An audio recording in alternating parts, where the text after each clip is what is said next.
Just got done seeing a 1973 film that I really like. This horror film, Scream Bloody Murder. The lead character that you follow is the serial killer. He's a really complex and unique character. Great film for its time. You could tell it drew a little inspiration maybe from Last House or Psycho. And right from the opening get-go, within seconds, I mean within moments, literally, the lead character, we see him grow up as a 5-year-old and he kills his father. And he ends up mutilating his own hand off, and he ends up with this hook, as you see on the poster.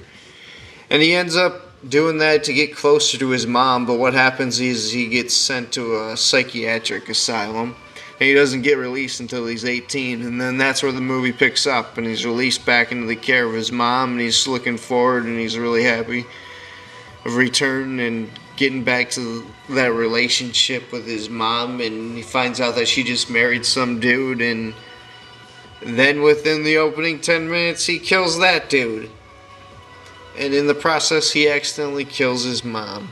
And this is like a really possessive, psychotic outburst type of character, really mentally deranged. I'll dive into it as we go, and I'm not going to go over every little thing and ruin the whole movie for you, so let's just say that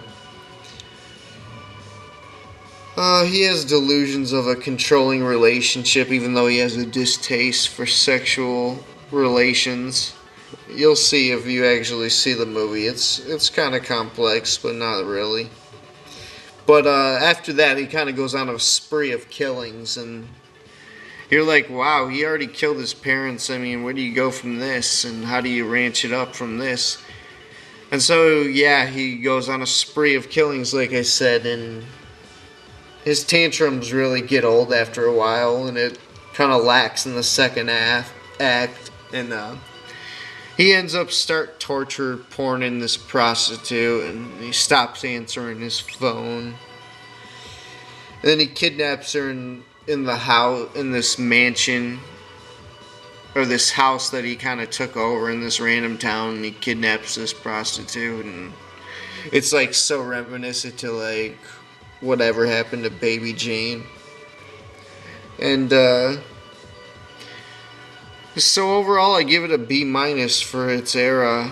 And there's a lot of great lines from, and I gotta mention this, the lead character Matthew with the hook hand. What an amazing actor, great screen presence, great voice, perfect for the character. Here's one of his lines.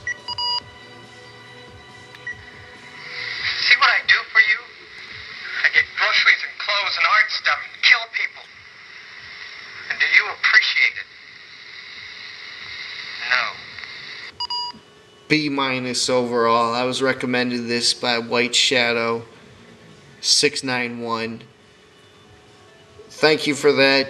Awesome movie. I would recommend it to other people now that I've seen it. It's a decent watch. Only about an hour and 25 minutes long. You can watch it on YouTube.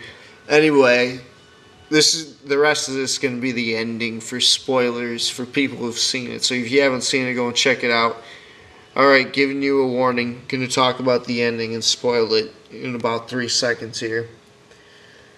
So, he ends up slitting the prostitute's neck, and you're like, where's this going, where's this going? And he's racing through town, he's totally losing his mind, and as the body count racks up, those, like, people's spirits begin to haunt him, but it's all kind of delusions in his mind. So he kind of completely loses it. It's a great ending. I love the ending. It really makes the third act good and rounds out the movie as what makes it a B minus.